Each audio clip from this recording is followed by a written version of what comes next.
Hello and welcome. You're watching the Sunday edition of This Is Exclusive. Tonight on This Is Exclusive, we put our special focus on India's biggest military drill that is underway. And what exactly has really pushed the Pakistanis to come up with a very similar exercise that has been doing the rounds along this creek. Is there a strong messaging that's really happening? What's the significance of the drills that are going to take place over the next few days? And what's the true spirit of Jai? All this and much more on this edition of This Is Exclusive. But first, let me take you through the headlines we are tracking at this hour.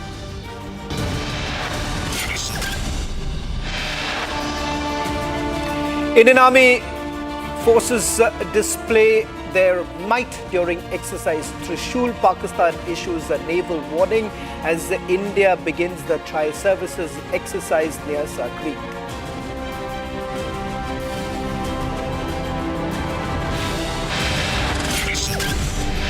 Indian Army's Sapta Shakti Command conducts a major integrated first and maneuver exercise, Sentinel Strike, at the Mahajan Field firing ranges in Rajasthan's Thar Desert.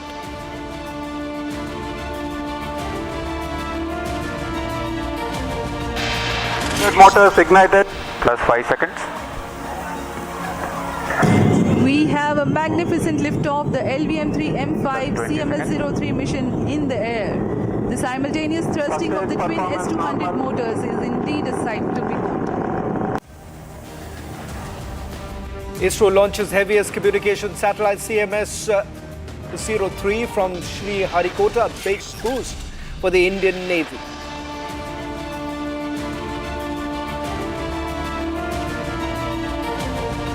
Yet another important glory to India. The CMS-03 is the heaviest satellite launched by the LVM-3 to the GQ orbit so far.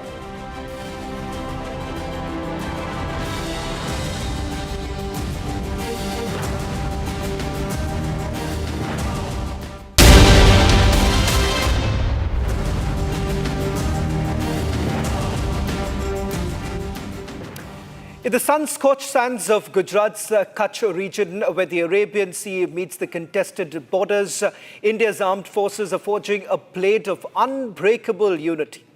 This, ladies and gentlemen, is Trishul.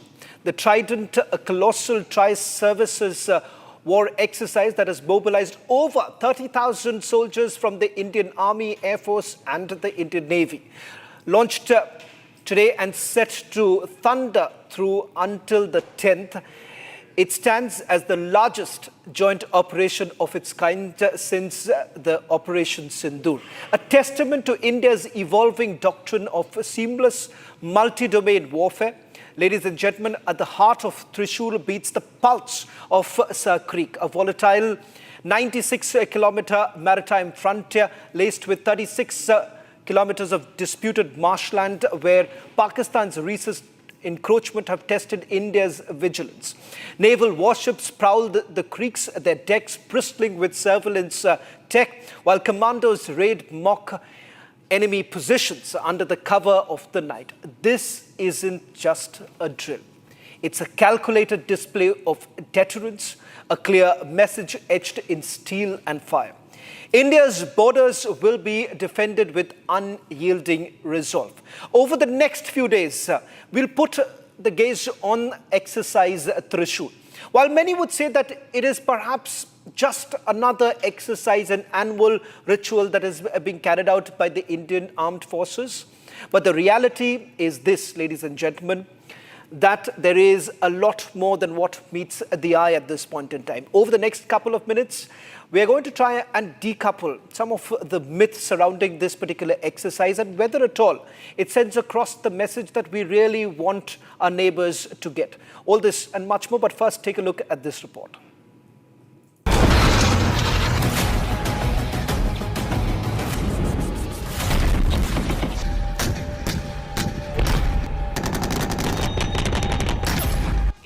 Showcasing its military strength through a massive war exercise called Trishul on the Western Front. The Army, Air Force and Navy are taking part together in this joint operation, which is being called the country's largest tri-service drill. The exercise will continue till November 10th. During this time, all three forces are practicing attack and defense strategies in different areas at the same time. This is the biggest joint exercise since Operation Sindoor. In Trishul, the Army's para-commandos, the Air Force's Garude and the Navy's Marcos are performing special operations and showing their combat skills. The Army has also shared a video giving details about the exercise. Where the land meets the sea and the sky echoes with the roar of strength, a new chapter of India's power begins at the dawn of the Mega Tri-Services Exercise 2025. On every inch of our soil stands the courage that guards a billion dreams. This is the strength of the Indian Army. In the boundless skies, where speed meets precision, soars the pride of the Indian Air Force. Across the deep blue, where silence meets strength, the Indian Navy. From the guardians of the sky, to the sentinels of the sea, and to the amphibians on the land, and the steel on the deserts. One flag, one force, one nation. The power of integration comes live in the Mega Tri-Services Exercise 2025. The skies will thunder, the seas will stand guard, the amphibians will rise strong. Coming soon, India's Tri-Service Exercise. Gear up for exciting updates as the action unfolds. In exercise Trishul, Air Force fighter jets and helicopters are conducting missions up to an altitude of 28,000 feet. On the ground, the Army tanks, T-90 tanks, artillery and rocket systems have taken charge, while the Navy has strengthened the security of maritime areas and coastal borders. In the sandy dunes and creek areas of Kutch, the special forces of all three services, the Army's para-commandos, the Air Force's Garude and the Navy's Marcos commandos are jointly practicing offensive and defensive strategies. This is the first time that the commando forces of all three have been practicing in an integrated manner on such a large scale. A significant part of Trishul is focused near Gujarat's Kutch region and disputed Sir Creek border. Pakistan has attempted illegal construction and military infrastructure here in recent months. Through this exercise, India has sent a clear message that it is fully prepared to defend all its border at all cost. The Army practiced offensive and counter-offensive operations in desert areas, while the Air Force's Sukhoi 30, Mirage 2000 and Tejas fighter jets demonstrated the precision of airstrikes. The Navy's warship and aerial surveillance system showed preparedness to deal with attack situations in maritime security and coastal areas. According to military officials, the objective of such joint exercises is to further strengthen coordination and rapid response capabilities among the three services. It is also being ensured that a coordinated response can be given simultaneously in an emergency situation. Trishul is not just an exercise, but it is also a symbol of India's new war concept. Its goal is to create a technology-based and future-ready force that is capable of both deterring and winning wars in an integrated, multi-domain environment.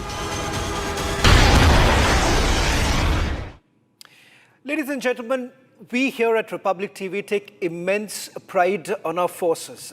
While the entire media has put their entire spotlight on political activities, we believe that it is important that you get to know what our armed forces are really doing. And it's a challenging task that has been undertaken by our armed forces. In fact, the Tri-Services Exercise Trishul that is being coordinated by the Western Naval Command will be conducted across Rajasthan and Gujarat's creek and desert regions and the Northern Arabian Sea. Key formations would be taking part, including the Army Southern Command, Western Naval Command and the Southwestern Air Command.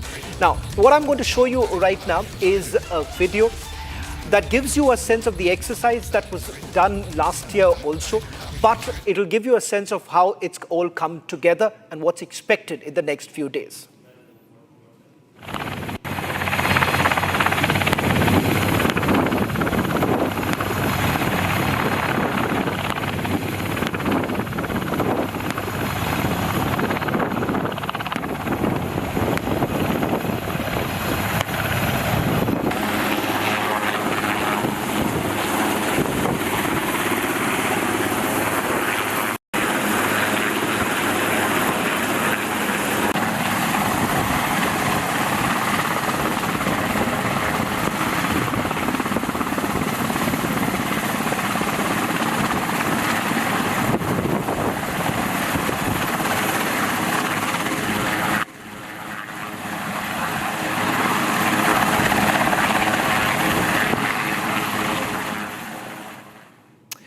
Well, in fact, on this Sunday, we have a fantastic panel that has been lined up for you.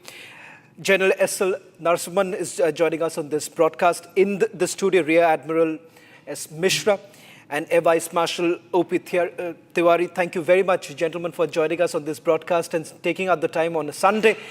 General Narasimhan, I want to start with you. Over the last few days, in fact, whenever I've spoken to some of the serving officers asking them about the significance of this military drill, they've said that, look here, it is a routine exercise.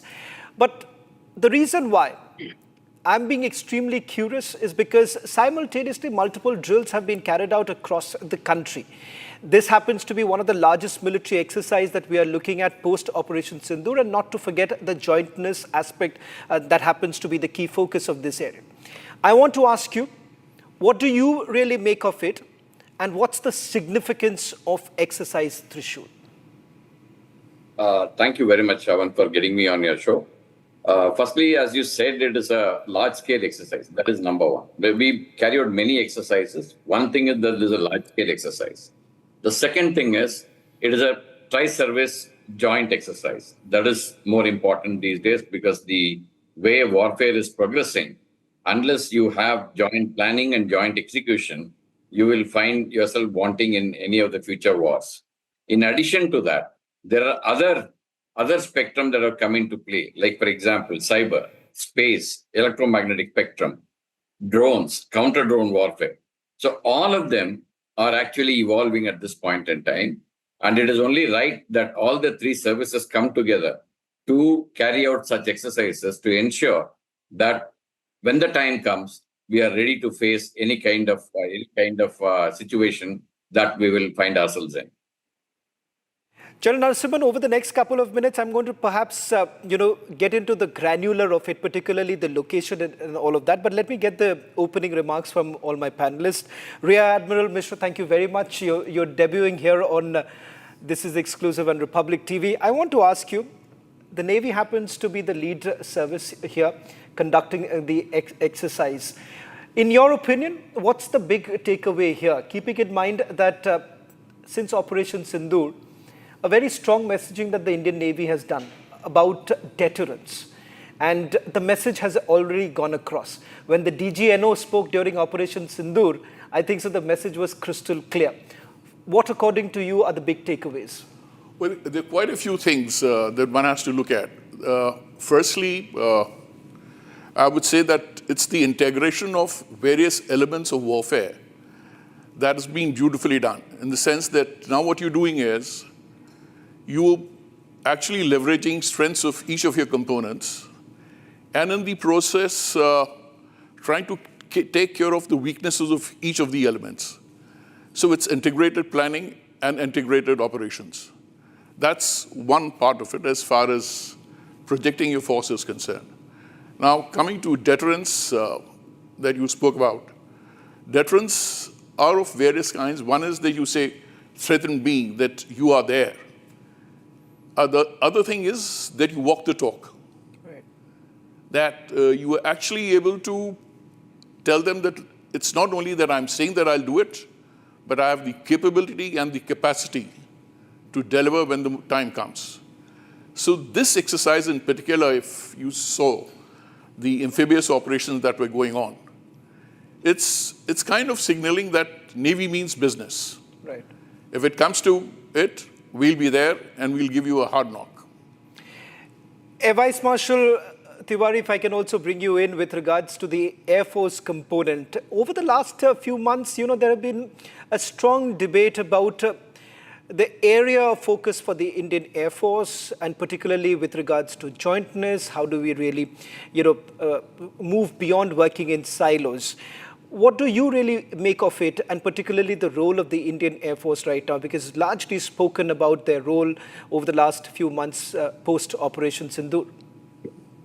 The role of Air Force had definitely engaged all. See, patterns of war.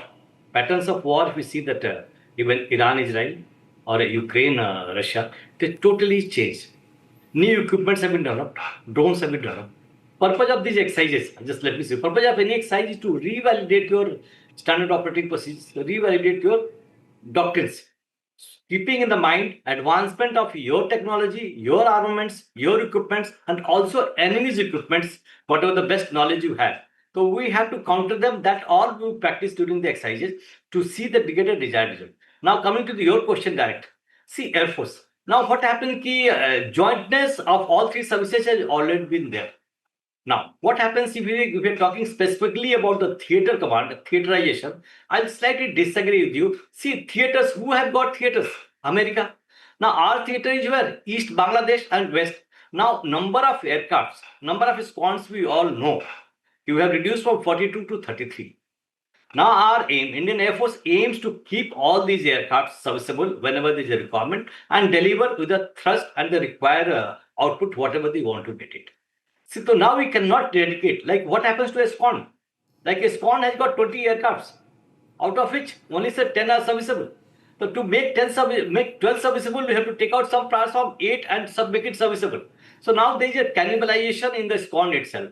So Air Force is a unique. Now when we have a surplus funds, surplus squads, surplus aircrafts, we can think of this thing. But there is a center, coordination is definitely there, and there is no chance without it cannot achieve any result without a coordination between the three forces. So I hope I am making my point clear. Air Force is dedicated and Air Force is committed to deliver the results and the desired results. See, the advancement has been taking effect in the missiles, from the missiles, electronic warfare, electronic armor which are being created all over the Air Force and all over the boundary. It is a phenomenon. Here it is an interface between the users and the manufacturers which come into effect, and you are getting a desired result. See, absolute very, very clear. All the electronic warfare equipments and missiles used by Pakistan were Chinese manufactured. We had to penetrate that armor, and we were quite successful. So it was a clear indication as far as concerned electronic warfare is concerned. We are far ahead of anything. So these exercises are very forceful, very required, because any target to be achieved, we require coordination of all three services. So this validate, and what Rear Admiral was saying, it is important because you have to deliver. Like you want to achieve a target, you want to go and achieve something, it has to be manifold attack from all the directions. Somebody Navy will do it, some Air Force has got job. However, the role of air operations have changed. Now you don't have to give our aircraft to go inside and drop a bomb and destroy and come back. We have to stand off weapons to have applied well outside the limit of the enemy's missiles and other deterrent equipments, so that we don't lose anything and there is no attrition as such. So all these things are there, and the Air Force will continue and contribute. And the effect of time, those squads have changed. Number of squads has reduced. But at the same time, I tell you, Air Force is quite effective to control both the borders as and when required. General Narasimhan, I want to basically touch upon something that has been quite sensitive, if I may say so, but I must ask this because this has been the raging debate over the last few months, particularly with regards to theaterization. You've already heard what the service chiefs have had to say. But post-Operation Sindoor, there is an emphasis that has been given once again on theaterization, and perhaps these exercises are also basically moving towards that direction. I want to get in your opinion on this pressing issue of theaterization. See, AVM Tiwari mentioned the issue about the theaterization, but the point that we need to understand is this has been already been announced by very high officials in the government. So theaterization is something what we need to look at as bringing together all the resources under one particular commander, so that he can face the opposition, or he can face the kind of adversary that he is trying to encounter with.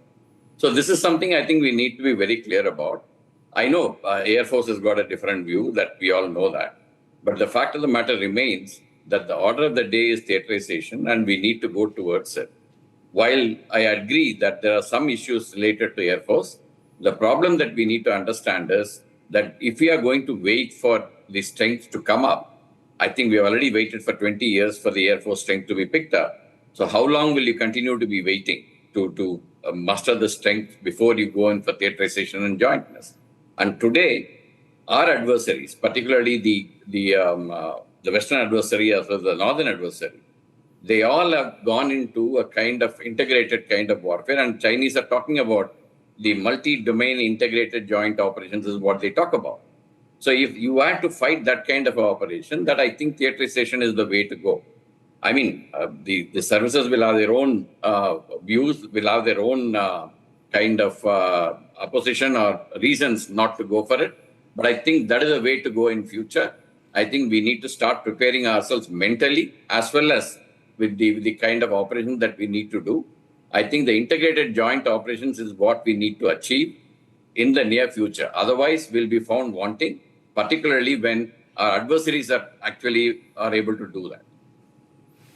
Rear Admiral, if I'm to ask you with regards to the concerns, that let's be honest about a few things, that there are certain concerns that we essentially have, particularly when it comes to jointness and to be able to achieve the multi-domain warfare challenges that are essentially emerging. In your opinion, Rear Admiral Mishra, how do you really look at these challenges? What are the grey zone concerns, if I may ask? Well, at this point, because this is something which is very close to my heart, so I will neither wear a Navy's hat, nor an Army's hat, nor an Air Force hat. First thing first, the first thing is that we are one nation. And if they're one nation, there is one turf. So we need to get over this mindset of, trying to preserve my turf, his turf, or her turf. That's the first thing. Second thing is that the nature of warfare has changed from the erstwhile days of cavalry to whatever was Air Force and whatever was Navy, the Mahanian concepts, battle aerospace or Mackindale's theory. Everything has changed in the last few years. Now, if you really look at drones, something which is talked of very often in today's warfare, what would you make a drone as? It's an Air Force component, it's a Navy's component, it's an Army's component, because the fact remains it's flying. Right.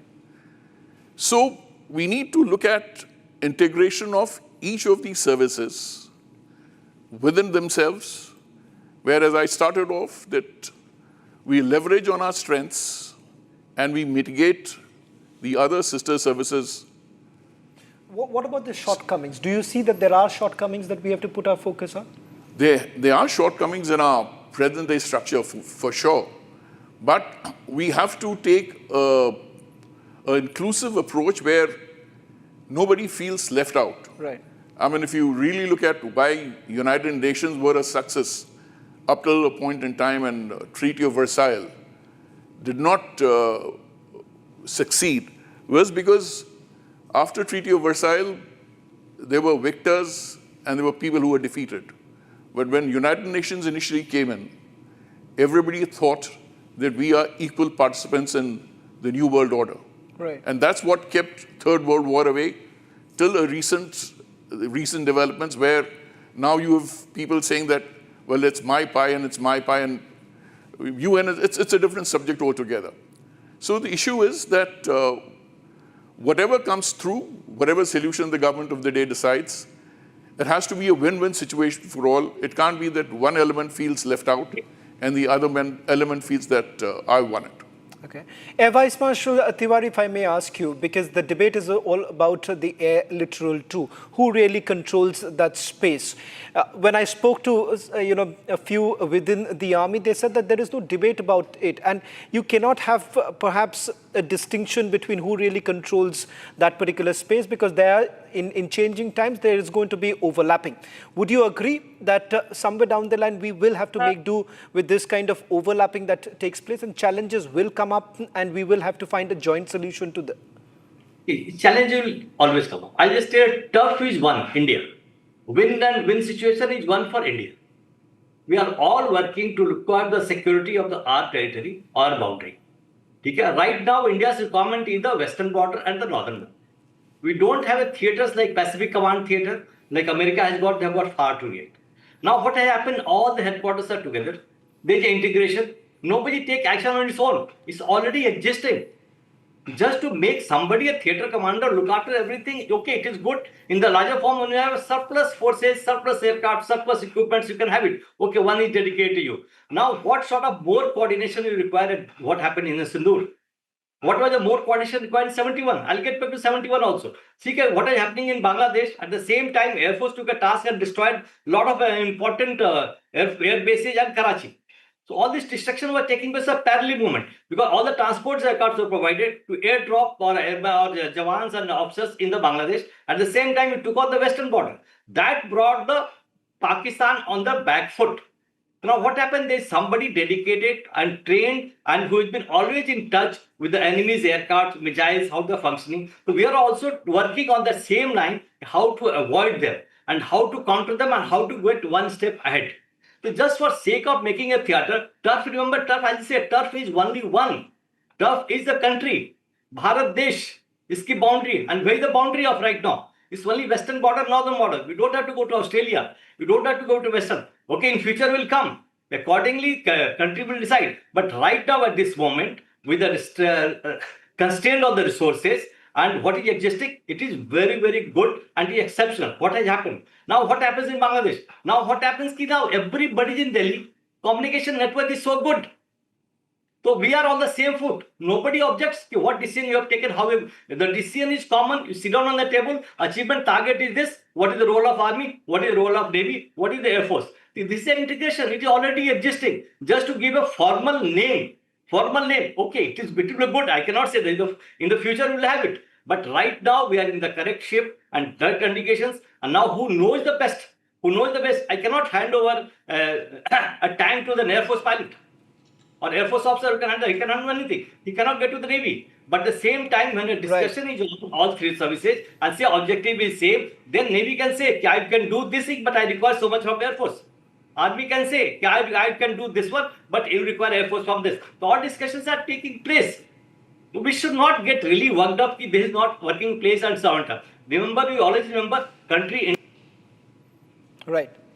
I think so. We seem to have lost the line with Air Vice Marshal Tiwari there. One final word that I want to give you, General Narasimhan, one with regards to your assessment of the current situation, particularly some of the statements that have been made in the last few months, Raksha Mantri with regards to Sir Creek, and immediately thereafter the Pakistanis scrambling and reaching Sir Creek and starting the operations. Now you have a naval warning that has been put out. I want a final assessment that you are making of the situation and the exercise happening in the western border itself, General Narasimhan. Sir Creek has always been an issue because there is an unsettled kind of a border out there, approximately about 90 to 100 kilometers of border. So this has always been an issue. If you take your mind back, there was a shooting down of a Pakistani plane sometime back, about 10, 12 years back. So these things actually, this area has been vulnerable, and we have been actually trying to boost up our capabilities out there. So what we are now trying to do with Tri Shakti is the way the warfare is evolving, that we need to understand. Theaterization is an issue that, that will get resolved at some point in time. The issue that we need to understand is how the warfare is evolving and how we need to face it. So that is what is actually this Tri-Shakti is trying to achieve. So as I mentioned to you, it is not only land forces, air forces, or naval forces. It is also the other areas of other domains that are coming into play, like cyber, space, electromagnetic spectrum, drones, counter drones. These are all evolving. These need to be all the resources of the three services need to be marshaled and integrated in a manner that, we are able to face the kind of opposition that we face in the West. So while the statements have come up of what RM said and what the chief said, the Pakistani side also is building up their own defenses, etc. And they're also conducting an exercise between, I think, November 2nd and 5th. So the thing is that we need to be prepared at all times. All the three services have to work integrated manner. Therefore, this exercise. And so I think that is the way we need to see it. Theaterization will come. Whenever it comes, I'm sure whenever the powers that be takes the call, it will come. That we will wait and see. But the fact of the matter remains, all the three services have to be integrated. They have to fight together, and they have to face the opposition that we are going to have, both in the present domains and in the domains that are evolving. I think that is what we need to be looking. Well, thank you very much, General Narasimhan, Air Vice Marshal Tiwari and Rear Admiral Mishra for joining us on this broadcast. It's always a pleasure having you all on Republic TV. Thank you very much. Thank you. Thank you. Well, that's all that we could pack in this edition of This Is Exclusive. Over the next few days, while there will be a lot of political activity taking place, of course, in Bihar, the focus will also be on the military exercises that are taking place along the western border. And it's here on Republic TV that we'll get to every possible details of the exercises that are going to take place.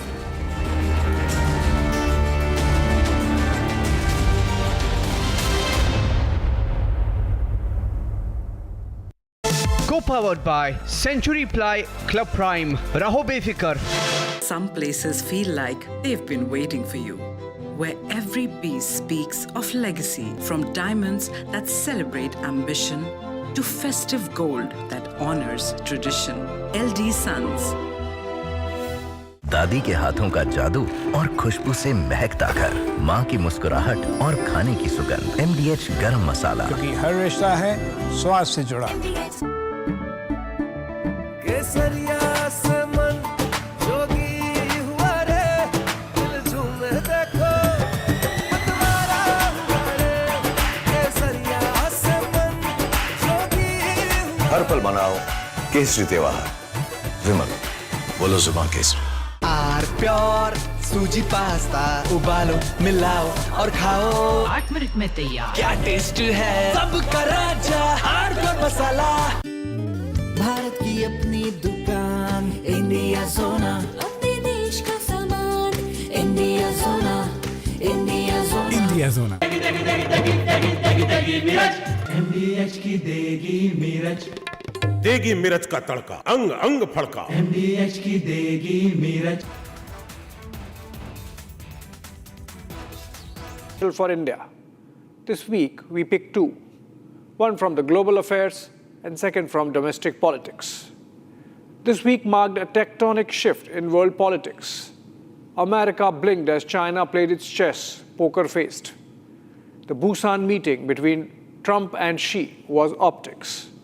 Real victory for Beijing came through a Rand Corporation report, which we analyze. On the domestic front, AIMIM chief Asaduddin Owaisi injected a dangerous proposition in Bihar campaign, that of proportional representation in governance. There's a history which we need to look at. You would understand why I call it dangerous. Let's get going.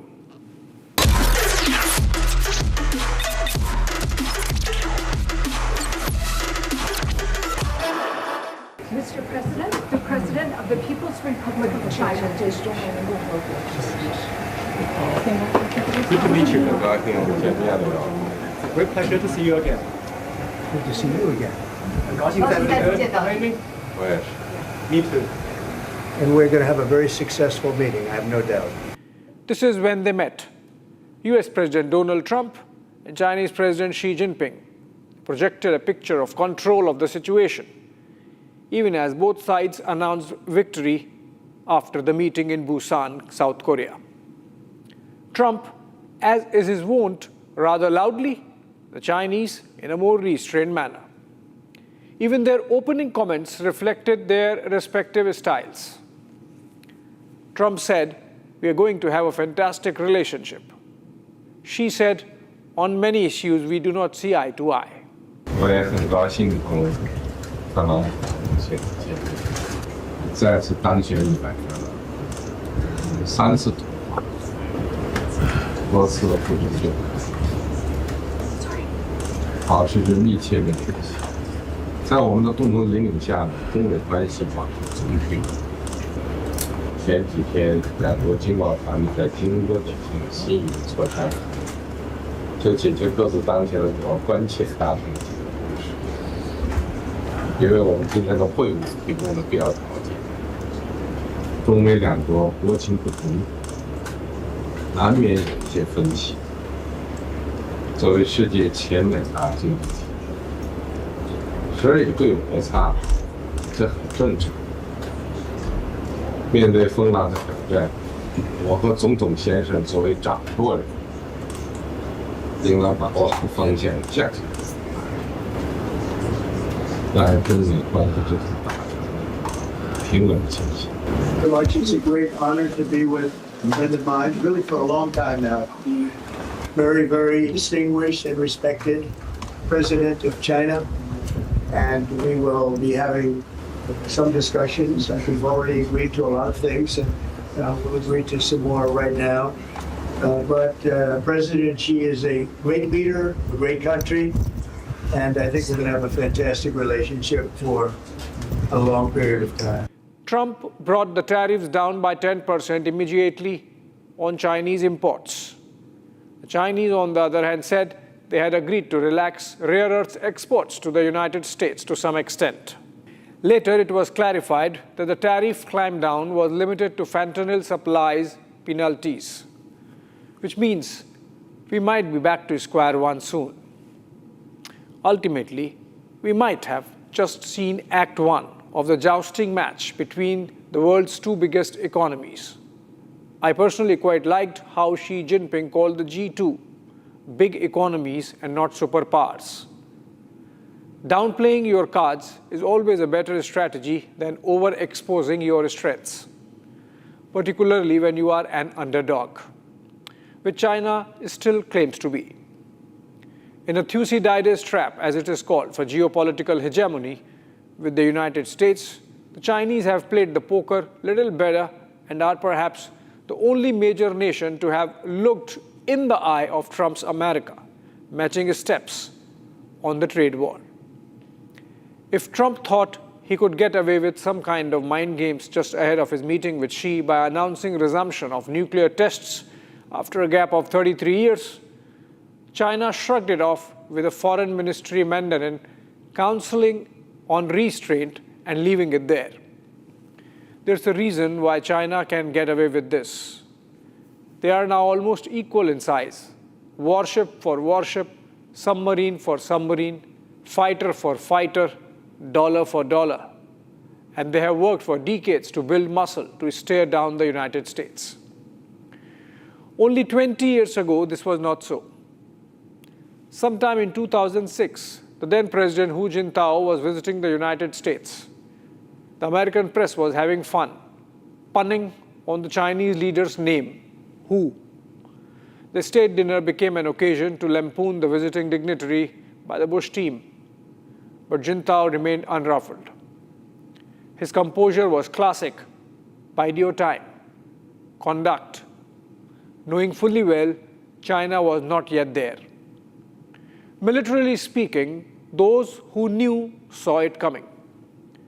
There were 2 US Air Force colonels on a sabbatical at the American campus where I was doing a short-term fellowship. In between breaks, we would catch up, and the 2 officers would get animated while discussing China. You could literally see their hearts pounding, discussing China's war machine. And this was 20 years ago. It has taken that much time for the entire DC ecosystem to come to terms with the rise of the Chinese dragon.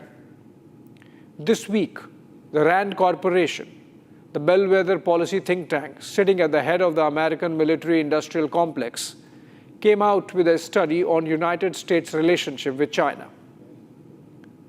It can be seen as marking a tectonic shift in American strategic thinking on managing Beijing's heft. Till now, it's been received wisdom that America is going all out to contain China. That if it comes to pass, America would militarily defend Taiwan. That the entire edifice of the Trump's tariff war has at its foundation a China containment strategy. That pivot to India was a subset of contain China strategy. That Indo-Pacific was a way to strengthen American strategic presence in the Chinese backyard. The Rand paper cuts all this noise. Hello, China. We are here to coexist, not contain. That's the message. Let me get deeper. Titled Stabilizing the US-China Rivalry, the paper argues that 6 somewhat connected principles must guide future conversations in the United States on China. 1. The US should accept the legitimacy of the Communist Party of China. And that itself is huge, given the kind of condescension one sees on the streets of New York and DC about the CCP. 2. Re-establish several trusted lines of communication between senior officials on both sides. Another proof of a humble climb down. 3. Improve crisis management practices. Now that's okay. 4. Create specific new agreements to limit friction over cyber-related issues. Well, that's a big one given Chinese muscle in cyberspace. 5. Promote nuclear deterrence. Guess what? The paper came only days before Trump announced resumption of nuclear testing. And finally, 6. Seek modest cooperative ventures on interests that overlap or relate to humanitarian concerns. If I connect the dots through these 6 principles, there's one single theme that emerges. China has arrived, and that best American interest is served in engaging rather than containing the dragon. It is interesting that the paper delves in quite some detail on the Taiwan question. And I thought it was the hugest takeaway. Taiwan is effectively thrown under the bus. Rand not only suggests that America should stay clear, but it also goes on to reassure China that the reunification objective can be achieved without bloodshed. Chinese tabloid The Global Times had some fun going through the report. On the suggestion that America make the prospect of war as hazardous and uncertain as possible for China on Taiwan, the newspaper mocked thus, and I quote, "Perhaps the hazardous and uncertain reality is on Washington's side. The US tried and failed to inject democracy into Iraq at the beginning of this century, and just a few years ago, the US left Afghanistan as it was unable to destroy the Taliban. For anyone to argue that the US could go to war with China and come out victorious would be extremely naive." Unquote. Imagine. It does not stop there. The study goes on to accuse the Mandarin-speaking so-called China experts in Washington, D.C. to be doing a disservice to the cause of a stable US-China relationship with their hawkish positions. These respected authorities fueled an increasingly common view that Beijing had well-established specific and uncompromising intentions that make almost any form of effort to create a meaningful equilibrium on specific issues pointless, the study says. One could literally smell a CCP operation through the 115 pages, but for the fact that Rand is fully financed by the American war machine, the Department of War, the Department of State, among others. Let me summarize the 3 most important recommendations. 1. It rejects the notion that a victory is possible for the United States in its rivalry with China. If you can't beat them, join them. That's why the suggestion of accepting the legitimacy of the Communist Party. A geopolitical surrender of this scale perhaps happened last in 1991-92, when the USSR crumbled under its own weight. This seems like the American version of a controlled landing of a flight caught in crosswinds just ahead of a touchdown disaster. The report actually says that a military victory is an impossibility. The second key recommendation follows from the first, which is to accept coexistence. To that end, both sides should accept, in ways that are deeply ingrained and broadly shared among decision-making officials, that some degree of modus vivendi must necessarily be part of the relationship. Third is, of course, the Taiwan question. Once you have surrendered all the possibility of a military challenge, Taiwan is pretty much left to fend for itself, or thrown under the bus. The paper says it in so many words, that the United States of America should not oppose peaceful unification of Taiwan with the Chinese mainland. What the heck? The paper goes on to suggest that America should go a step further and create incentives for Beijing to pursue gradual approaches to realizing the dream of reunification. Hold on, it's still not over. Then the paper goes on to counsel Taiwan to not escalate tensions with China. The paper explicitly criticizes Taiwan's Lai Ching-te, the present president, for his statements asserting Taiwan is sovereign, and says that Washington should use its potential leverage over Taiwan to limit its activities that upset the status quo. Ditto for Philippines. The paper says that Manila should avoid provocations and that the United States should tone down its military activities in the South China Seas, or at least make them less visible. When such a think tank as RAND makes recommendations this deferential to a strategic competitor, it's not out of kindness of heart. They are anything but peaceniks. It's because they realize that the material balance of power has dramatically shifted. Brace for it. China has arrived, and America is receding in a shell. Just that it is trying to do it on its own terms of disengagement under the Trump administration. It has been a persistent theme of this show that we are living in a post-American world. If that be the case, then it is to the credit and farsightedness of the Modi government to have not bitten the American bait on the Quad or Indo-Pacific. There was this itch among some in the geostrategic community in New Delhi that let's go for it and militarize Quad, for example. Some wise men in the Modi government saw ahead and resisted. The downhill roller coaster of India-United States relations of last 9 months has proved the vision to be so right. We are in good hands. Moving on. अगर मल्ला का बेटा उप मुख्यमंत्री बन सकता तो क्या आदम का बेटा मुख्यमंत्री नहीं बन सकता? हमको जवाब हुआ। अगर मल्ला का बेटा उप मुख्यमंत्री बन सकता तो क्या मोहम्मद का बेटा नहीं बन सकता मुख्यमंत्री? मेरे भाई, फैसला आपको करना है। 17% है, 3% है और 14% है। 14% है तेजस्वी, और आप देते हैं टिकट उनको कितना? 14 है तो 36% टिकट दिया। जो 17% है उनको क्या दिया? उनको लॉलीपॉप दिया और बोला कि बेटा चूसते रहना। This was AIMIM chief Asaduddin Owaisi delivering a stumpy speech at a Bihar campaign rally, or rather inciting the audience to think about community first. A deeply troubling thought, given the trauma of partition we have gone through once, owing to this very idea of proportional communal representation. At first glance, the demand appears rooted in democratic principles. After all, democracy itself is a game of numbers. But beneath the surface lies a complex history of communal representation, political tokenism, and the unintended consequences of identity-based politics, going back to our freedom struggle.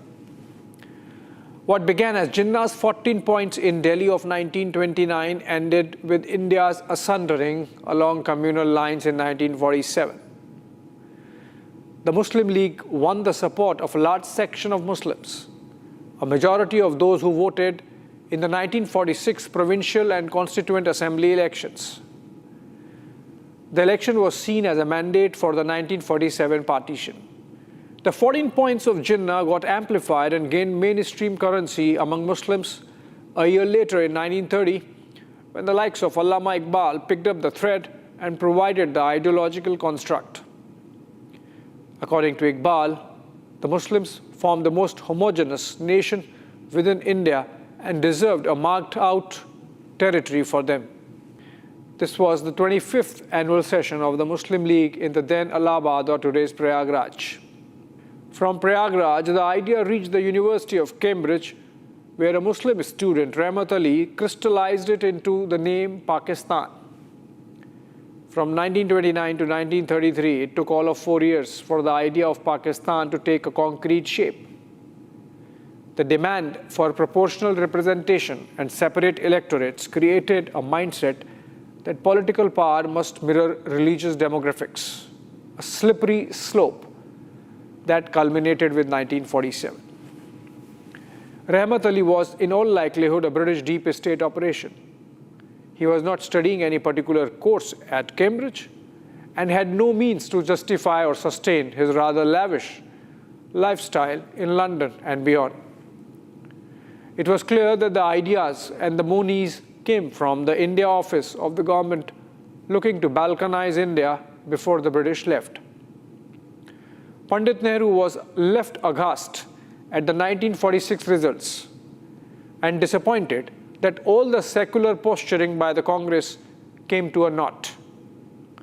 After a visit to the Bundelkhand region in the aftermath of the elections, a dejected Nehru wrote to Rajaji that for the masses of the region, it did not matter what position the leadership under Mahatma Gandhi took. They had all turned to their religion as a pivot to politics. Those Muslims who were against partition could be divided into three categories or groups. One, who had their heart for Pakistan, but thought that it was a logistical nightmare to mass migrate to a new land, leaving all property behind.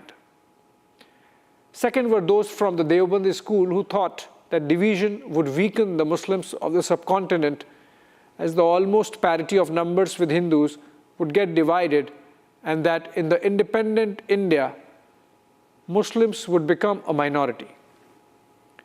Third group belonged to supremely patriotic Muslims who thought of India as an indivisible motherland. It is this set of patriotic or nationalistic Muslims who face the maximum brunt of abuse from both the sides, the Hindu and Muslim communalists alike, the former finding them silent supporters of the Islamists and the latter finding them lesser Muslims. It's a long list of names, hundreds and thousands perhaps, the likes of Maulana Abul Kalam Azad, Hakim Ajmal Khan, Asaf Ali, Abbas Tayyabji, Saifuddin Kichlu, M.A. Ansari, Ashfaqullah Khan, just to name a few. But unfortunately, they never carried the weight within their own community the way the radicals did. The famous address of Azad from the Jama Masjid in Delhi, post-independence, where he lamented how his own community cut his hands and chopped his tongue and left him ineffective and powerless, buttresses the 1946 argument. The apologia given by those who find in the 1946 numbers the discomfort of taking the blame for partition is that this was a limited franchise of those who were the elites. The restricted franchise in 1946 was provided for in the Government of India Act 1935, according to which farmers, small shopkeepers, traders, etc. were excluded from electoral rolls. But despite these exclusions, roughly 20% of the masses were eligible to vote. Of course, on both the sides, Hindus and Muslims.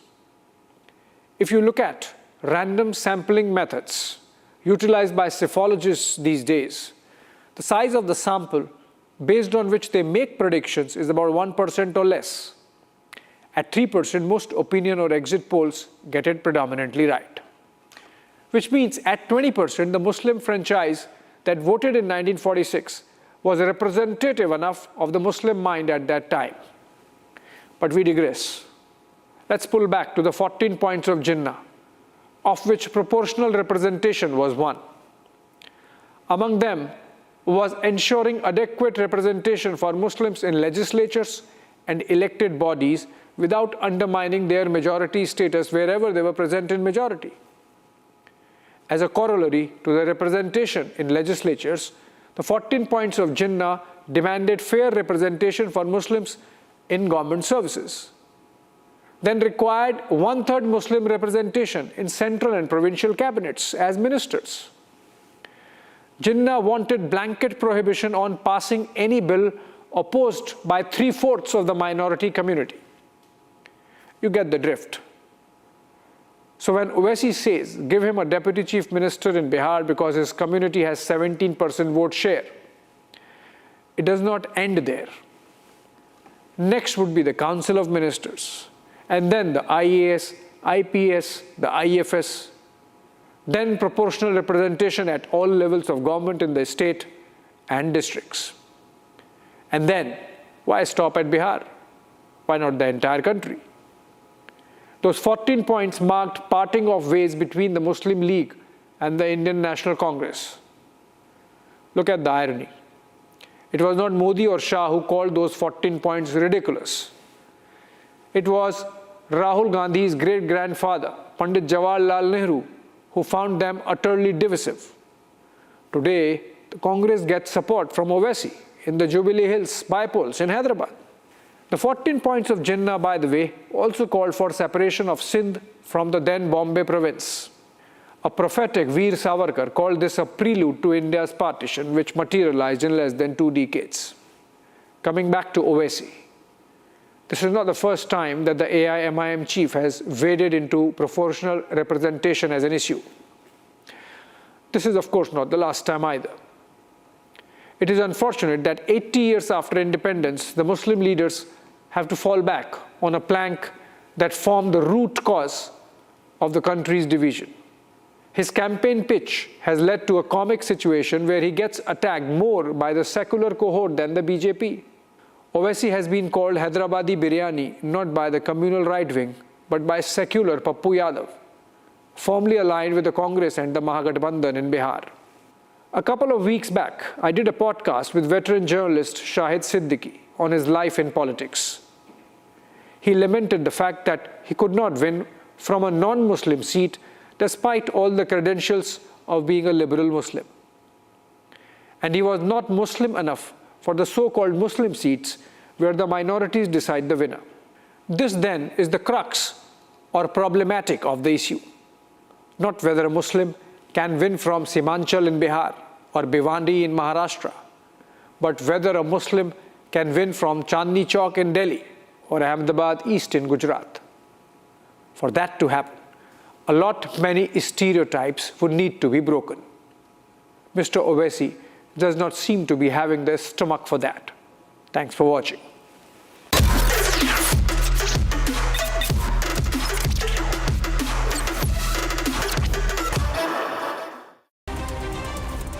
Bharat 1 Minute, brought to you by Canara Bank. Together we can.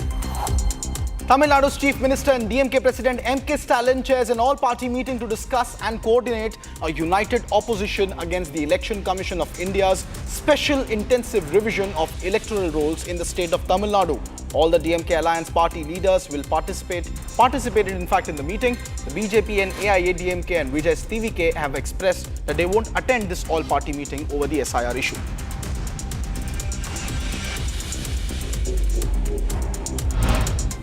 The Indian Air Force organized Shekho India Air Force Marathon 2025 in Rajasthan's Jodhpur district in memory of Flight Lieutenant Nirmaljit Singh Shekhon, a recipient of the Paramveer Chakra.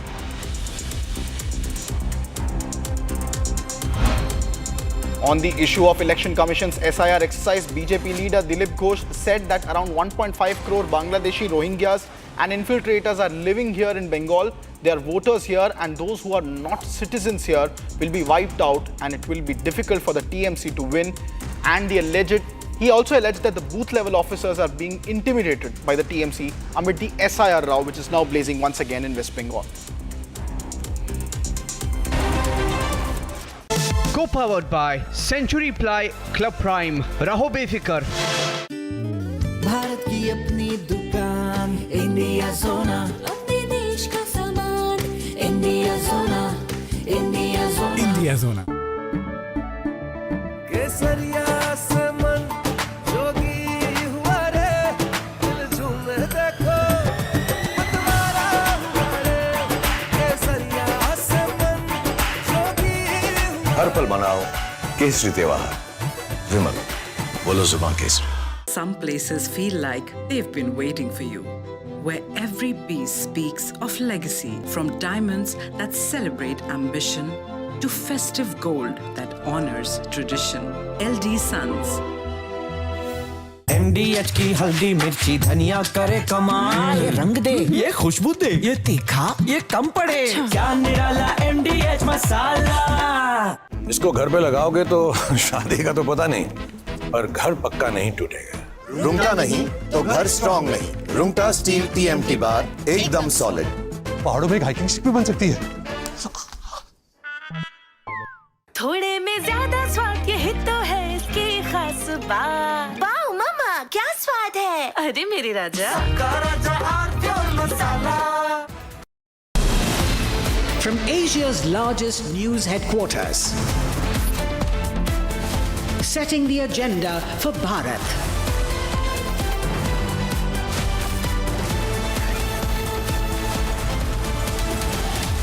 You're watching Republic.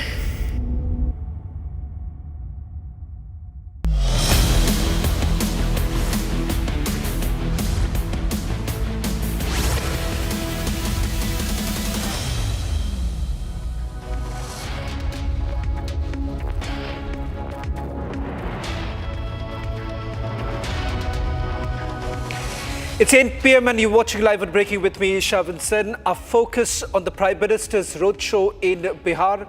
And not just that, the big moment coming in from ISRO, India's heaviest satellite communication that has now been launched. All this and much more in this edition. But first, let me take you through the headlines we're tracking at this hour.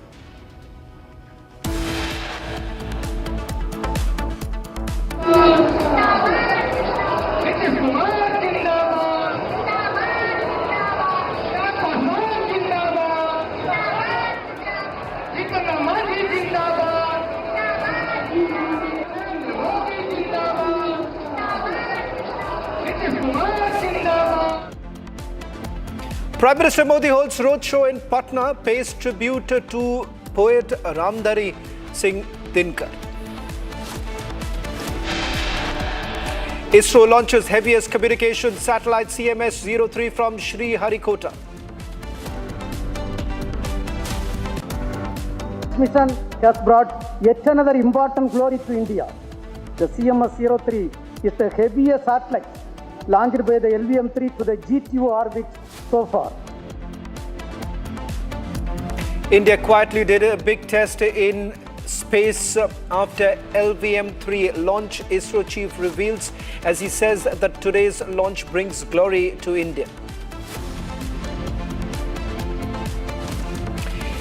Indian Armed Forces display their might during exercise Trishul. Pakistan issues naval warning as India begins tri-services exercise near Sakri.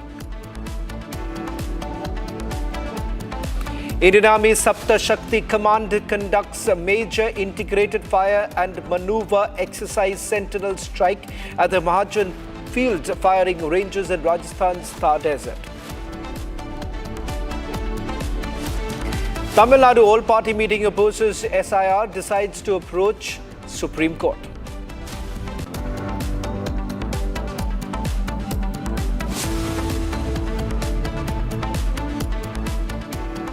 Starting the edition with the big news of the day, CMS-03, the heaviest communication satellite launched by ISRO from Indian soil, has been delivered to its intended orbit. This marks a successful launch of the agency's heaviest rocket, LVM-3. Now, in his address from the Mission Control Room post-launch, ISRO Chairman Dr. V. Narayanan described the LVM-3 satellite as Bahubali in an apparent reference to its heavy lift capability. Now, with this launch, it gives a major boost to military surveillance, not to forget a dedicated communication satellite for the Indian Navy, which would essentially enable better communication between ships, aircraft, and also the submarine. In fact, while there's no official word really coming in of the surveillance capability of the satellite that has been launched, but it is important to highlight that this is a dedicated communication satellite for the Indian Navy. Listen in to what the ISRO chairman had to tell my colleague Sharda earlier today. So congratulations on the big success. And the first question to you is, how is this communication satellite going to be especially helping the Navy of the country? Actually, I have to little answer in a very diplomatic way. Whenever safety and security of you and I am involved, we have to be very careful. I can only make a statement. It's a fantastic communication satellite which is going to be useful for enhancing the communication capability of Bharat. And I don't want to go further because it is required for, related to a strategic application. I don't want to go further. So also on this major success, you know that there is we also have GSLV 7, and now what we have used is GS87R, which is India's self-sufficient machinery, and also we have GSLV 8, which is used for the Air Force. So in that case, how do we see that this particular mission? Because on the as you said, for the first time you tried an experiment